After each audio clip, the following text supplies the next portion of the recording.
అంటే ఆ రోజుల్లో కనెక్షన్ వచ్చేది. ఇది నాకు ఇప్పటికీ కూడా గుర్తుంది. ఎందుకంటే ఆ రోజుల్లో మా ఎమ్మెల్యేగా ఉన్నటువంటి డాక్టర్ కోడెల శివప్రసాద్ గారి దగ్గరికి వెళ్ళి లెటర్ తీసుకొని ల్యాండ్ లైన్ కనెక్షన్ తీసుకొచ్చినటువంటి రోజులు ఆ రోజులు. అయితే ఆ రోజు నుంచి ఈ రోజుకు జరిగినటువంటి పరిణామాలు తీసుకుంటే ఈ భారతదేశ గతిని టెలికాం రంగంలో ముఖ్యంగా మార్చినటువంటి వ్యక్తులు ముగ్గురు ఉన్నారు. ఒకటి, టెలికాం తలుపులు తెరిచి కనెక్టివిటీకి కొత్త దారులు వేసిన మహానేత వాజ్పేయి గారు, అటల్ బిహారీ వాజ్పేయి గారు. రెండు, ఆధునికత, అభివృద్ధి, సాంకేతికత అనే పదాలకు అర్థమైనటువంటి నా ప్రియతమ నేత, మనందరి ప్రియతమ నేనటువంటి గౌరవ ముఖ్యమంత్రి శ్రీ నారా చంద్రబాబు నాయుడు గారు.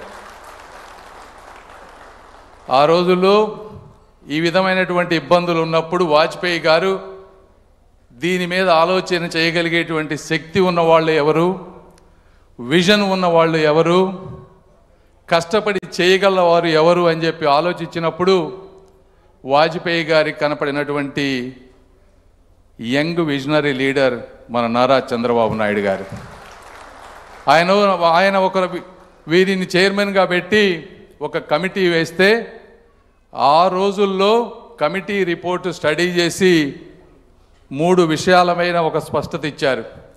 ఒకటి, ఆ రోజుల్లో ఫోన్ అంటే ఇందా చెప్పారు సత్యకుమార్ గారు, ఒక సెల్ ఫోన్ నుంచి కానీ ఒక కాల్ చేయాలంటే దాదాపుగా 50 రూపాయలు 100 రూపాయలు పడేది, 1 మినిట్కి మాట్లాడాలంటే. రేటు తగ్గించడం ఎలా? రెండోది, రూరల్ కనెక్టివిటీ, విలేజెస్లో ప్రతి ఒక్కరికి ఫోన్ అందించడం ఎలా? మూడోది, హై స్పీడ్ ఇంటర్నెట్ ఎలా గ్రామానికి తీసుకువెళ్ళాలనేటువంటి 3 బృహత్తరమైన కార్యక్రమాలకి విజన్ ఇచ్చినటువంటి చైర్మన్ శ్రీ నారా చంద్రబాబు నాయుడు గారు. ఆ రోజున ఎప్పుడు చెప్తా ఉంటే టెలిఫోన్ ఈ విధంగా అందరి చేతుల్లోకి ఎలా వచ్చింది అని మాట్లాడేదానికి రూపకర్త చంద్రబాబు నాయుడు గారు. ఆ రిపోర్టు తీసుకొని ప్రైవేట్ ప్లేయర్స్ని ఎంకరేజ్ చేసి కాంపిటీషన్ పెంచి కాల్ డేటా రేట్స్ తగ్గిస్తే ఈ రోజున 300 రూపాయల నుంచి 9 రూపాయల వరకు డేటా కాస్ట్ తగ్గింది. వీళ్ళిద్దరూ ఆ రోజున బిఎస్ఎన్ఎల్ కూడా అద్భుతంగా ఉండేది. 2004 వాజ్పేయి గారి గవర్నమెంట్ వెళ్ళేటప్పటికీ బిఎస్ఎన్ఎల్ ఆదాయం సంవత్సరానికి 32,000 కోట్ల రూపాయలు, 6,000 కోట్ల రూపాయలు నెట్ ప్రాఫిట్ ఉండేది. దాదాపు 2.5 లక్షల మంది ఎంప్లాయీస్ ఉండేటువంటి బిఎస్ఎన్ఎల్ సంస్థ. అలాంటి సంస్థ గడిచిన తర్వాత 2004-14 మధ్య కాంగ్రెస్ యూపీఏ గవర్నమెంట్ వచ్చింది. ఆ చరిత్ర మీకు తెలుసు.